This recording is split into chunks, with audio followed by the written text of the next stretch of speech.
Bueno, una cosa curiosa en España es que muchísima gente, cuando se entera de lo que me gustan los gatos, me dice, yo es que soy de perros. Digo, ¿pero por qué? Esto es el guerra civilismo constante español. Es que se puede ser de gatos y de perros, uno no quita al otro, ¿no? Eso, qué manía de dividir siempre en dos las cosas, ¿no? En lugar de unirlas. De todas maneras, yo siempre digo que los gatos son anarquistas y los perros democristianos. O socialdemócratas.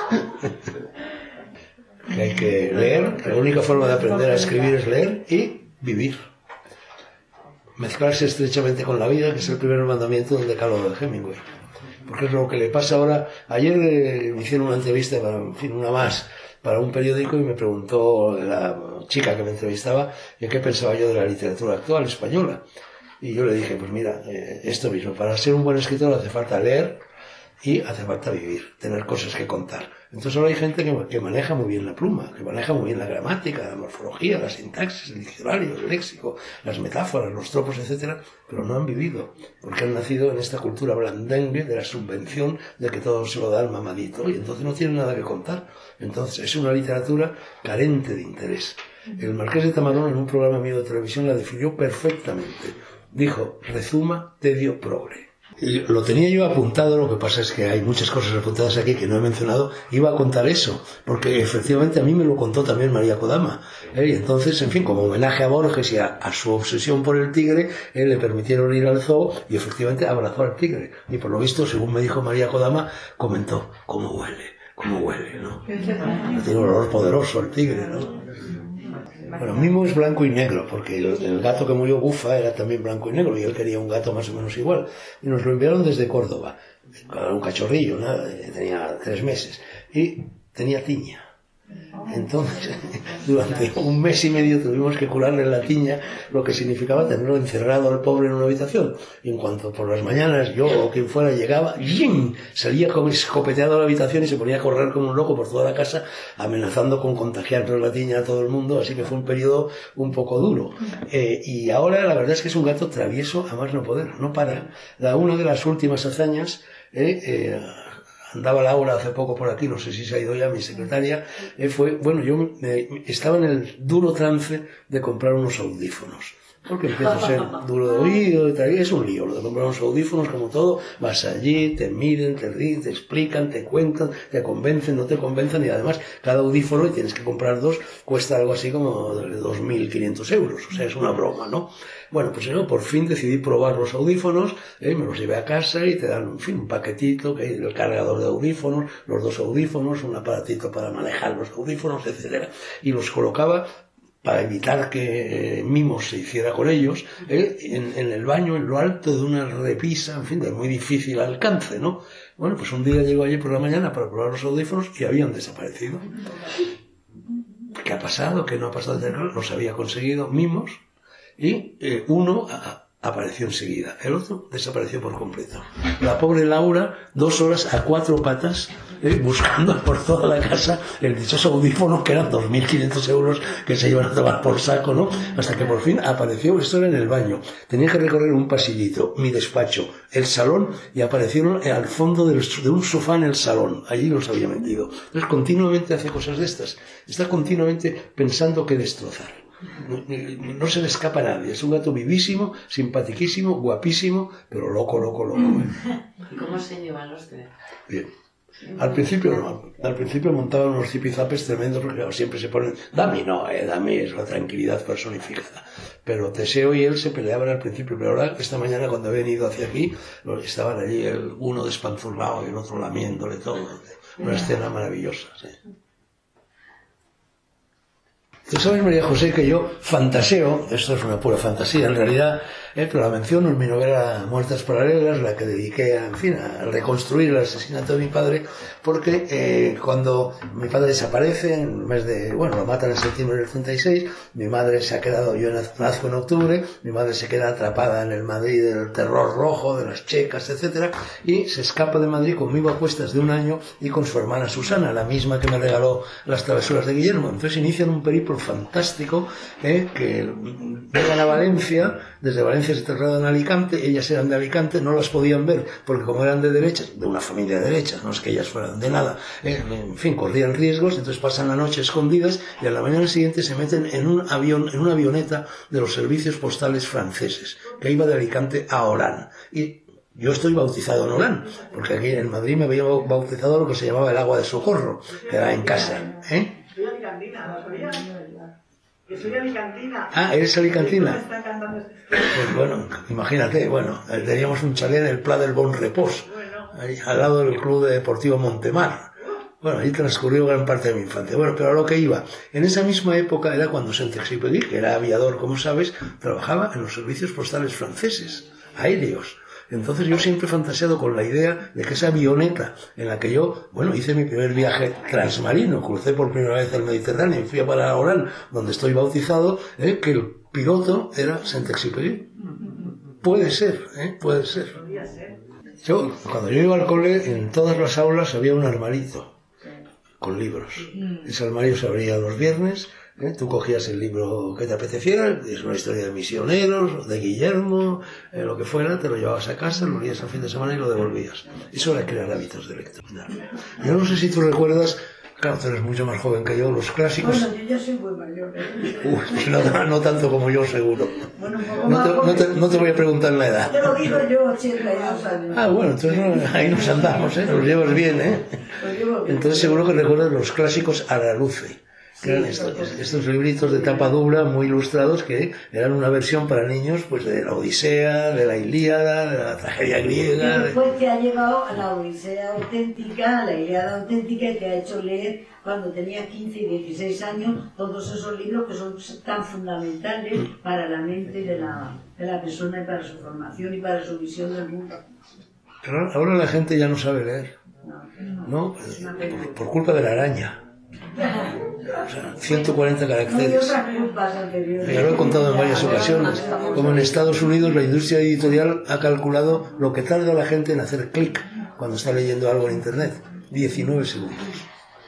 Entonces, eso no es leer. No pueden, por lo pronto no pueden interpretar lo que leen. En segundo lugar, leen la primera línea del Quijote y saltan a la razón pura de Kant. Y leen otra línea y saltan. No saben leer. Pero es que ahora hay mucha gente, jóvenes, que es que ni siquiera saben que se puede leer. A mí me pasa muy a menudo, como me ha pasado 50 años de mi vida, intentando convencer a la gente de que apague la televisión y lea desde los propios programas de televisión, mucha gente se me acerca por la calle, chicos jóvenes que me dicen, pues mire usted, Dragó, yo gracias a usted y a sus programas empecé a leer. No leían, no se les ocurría la posibilidad de leer. No es que leyeran tal o cual libro que yo pudiera recomendar, es que empezaban a leer. Y me lo agradecen infinitamente y es conmovedor. Todo mi linaje paterno viene de Huelva. ¿Sí? Pues nada, habrá que plantearse para el... Mi tío abuelo, don Modesto Sánchez Ortiz, se vino a trabajar a Madrid, a mediados del siglo XIX, de mancebo de botica. Llegó a la botica y el farmacéutico le explicó lo que tenía que hacer, lo que eran sus obligaciones. Le dijo, tienes que venir, que levantarte todos los días a las 7 de la mañana, vienes a la botica, la friegas, la barres, etcétera, y a las 8 la abres. Menos los domingos, que te tienes que levantar a las 6 de la mañana. Y entonces mi tío abuelo, don Modesto, dijo, ¿y eso por qué? Dijo, porque el domingo tienes que ir a misa. Y mi tío abuelo dijo, no. Dijo, a mí en mi pueblo me llaman el federalito y yo a misa no voy. No se empleó como mancebo de botica y terminó de director de La Vanguardia y de gobernador civil en tierras de Murcia. Y entonces se trajo a mi abuelo, que fue el que fundó la Asociación de la Prensa de Madrid, y se lo trajo desde Aljaraque, porque eran de Aljaraque en Huelva, escondido en una tercera clase debajo de los asientos, ¿no? Porque tenía 16 años o algo así. Son cosas que se cuentan y no se creen, cuando España era un país libre, donde se podía hacer de todo. La España en la que yo nací, en la que yo viví muchos años, y yo sé que decir esto es escandaloso, es el país más libre que yo he conocido, y conozco 100 países. Se podía hacer de todo a condición de que no te metieras en política. Pero bueno, te metías en política, eso era una partida de póker. Era un juego aceptado por ambas partes. Cuando Tamames y yo nos metíamos en política, ya sabíamos que íbamos a parar y era para la cárcel. Y además nos gustaba. Pero la censura en aquellas épocas no tenía nada que ver con la censura que estamos apareciendo ahora, que es absolutamente brutal. brutal, brutal. Y lo que hay que hacer es que despierte Mira, yo pueblo. Poco antes de ir a la cárcel, Dice... en 1955, yo, en unión de José Ramón Marna López, Carlos Romero y Manolo Morales, compañeros de facultad, fundamos una revista de poesía que se llamaba Aldebarán, que llegó a salir, sacó únicamente 4 números, y había que llevar la censura. La censura estaba en la calle de O'Donnell, a la vuelta de la esquina de la casa donde yo vivía y había nacido, era López Rueda, esquina O'Donnell. Entonces me encargué yo de llevarla porque me pillaba cerca el primer número para que la censura la aprobase. Entonces la llevé, mira, eran poemas, tampoco había nada que censurar, la verdad. Dijo, nada, no hay problema. Y yo le dije, bueno, dentro de un mes, cuando salga el segundo número, se lo traigo. Dijo, no hace falta. Bueno, el primero vale, publiquen ustedes lo que quieran. Esa era la censura. Claro, también la censura era pintoresca. Yo recuerdo que Gonzalito Torrente Malvido, hijo de Torrente Ballester, y yo escribimos un guión de cine en aquella época. Bueno, era un guión de cine, en fin, donde había un atraco, una gasolinera, los ladrones escapaban por la carretera, perseguidos por la Guardia Civil, que disparaba contra ellos, no los cazaban, al final todo acababa bien, al final terminaban cazándolos, etc. Y la censura nos tachó la escena en la cual la Guardia Civil perseguía por la carretera a estos ladrones, estos atracadores, con la frase la Guardia Civil española nunca falló un tiro. Y al propio Torrente Ballester padre, en una novela en la cual los personajes se casaban y se iban de viaje de novios un mes, le tacharon y le pusieron 15 días. Y Jayanta cuenta, lo cuenta en su último libro, que yo, cuando ella venía, y quería ser escritora desde niña también, tal cual, y me pedía consejo, ella cuenta, dice, yo siempre le decía lo mismo, escribe, escribe, escribe. Es la única forma de aprender a ser escritor, es escribir, ponte a escribir. Y luego también le decía, y no pienses nunca en el lector no existe, escribe para ti. Escribe porque tu literatura termina en el borde de tu ordenador o de tu máquina de escribir. Y más allá, ya pasa lo que pasa. El libro se publica, no se publica, tiene éxito, no tiene éxito, ganas dinero, no ganas dinero, ganas fama, no ganas fama, te dan un premio, no te lo dan, pero todo eso ya no es literatura. La literatura termina en el borde del ordenador o de la máquina de escribir en aquella época, ¿no? Entonces yo, vamos, este es un consejo que daría a cualquier persona que quiera ser escritora. No pienses nunca en los lectores, porque entonces escribirás el libro que los lectores quieren, no escribirás tu libro. En eso tienes que ser implacable. Y no pienses en publicar. Un escritor lo que tiene que hacer es escribir. Publicar, bueno, muy bien, puede llegar o puede no llegar. Yo estoy agradecido a los editores que han publicado mis libros, a los distribuidores que los han distribuido, a los libreros que los han vendido, pero ¿por qué estoy agradecido? Porque me dan algo de dinero que me permite escribir otro libro. Ese es el fundamento más importante de mi gratitud. Por cierto, por alusiones, soy de esa generación, no le para a usted por la calle, pero soy de esa generación que lee gracias a usted. No te puedes ni imaginar lo que me agrada cuando alguien me dice eso.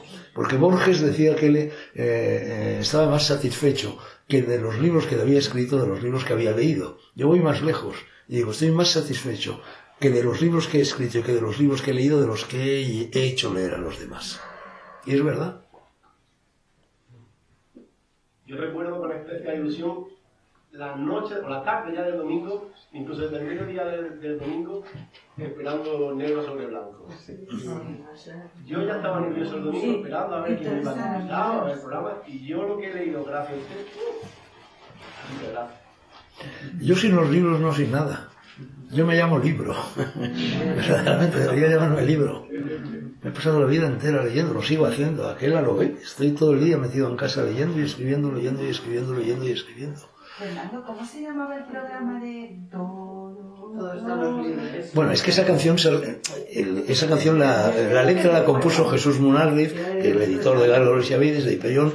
La música la hizo Aute y la cantó una chica, Carmen Machado, que era de no sé qué grupo. Y entonces esa canción luego se fue repitiendo en todos mis programas prácticamente, como una especie de leitmotiv, del ritornelo. Pero inicialmente fue el programa Biblioteca Nacional, que fue el que siguió a Encuentros con las Letras. Pero ya luego fue saltando, se convirtió en un clásico, se convirtió en un bailable. En los colegios los bailaban los niños los sábados por la tarde. Todo está en los libros, se comió el título del programa. El título del programa era Biblioteca Nacional, pero todo el mundo lo llamaba Todo está en los libros. Pero yo, y me parece que lo he contado alguna vez, sí, acabamos, Clara, sí. La censura llegó. No, decía, el acto más heroico de mi vida, y lo he contado, me parece, alguna vez, es que ya lo he contado todo en los encuentros eleusinos, pero fue cuando estaba en la cárcel con Tamames, etcétera. Una vez más, vuelve y vuelve, lo de Tamames se está convirtiendo en una mosca cojolera, ¿no? Era porque, a las 9 de la noche apagaban las luces, entonces no podía leer. Entonces compraba, esto fue la primera fase, luego pasaron a lo contrario y mantenían la luz encendida toda la noche, con lo cual no podías dormir. Pero en ese momento apagaban a las 9 de la noche y entonces, claro, yo no podía leer, con lo cual me quedaba, 19 añitos que tenía yo entonces, en la cárcel, procesado, etcétera, etcétera, pues la lectura era mi balón de oxígeno, era mi salvavidas, ¿no? Y entonces compraba en el economato de la cárcel resmas enteras de fósforos, de cerillas, y leía libros. Cerilla tras cerilla, encendía una cerilla, leía 3 líneas, me quemaba las yemas de los dedos, encendía otras 3 líneas, y así leí libros enteros. Por ejemplo, recuerdo un libro de Steinbeck, que además era un libro muy apropiado para lo que estaba haciendo, porque se llamaba En lucha incierta, que es un verso del Paraíso Perdido de Milton, por cierto, In Dubium Battle. Era la lucha que emprendió Lucifer contra Dios.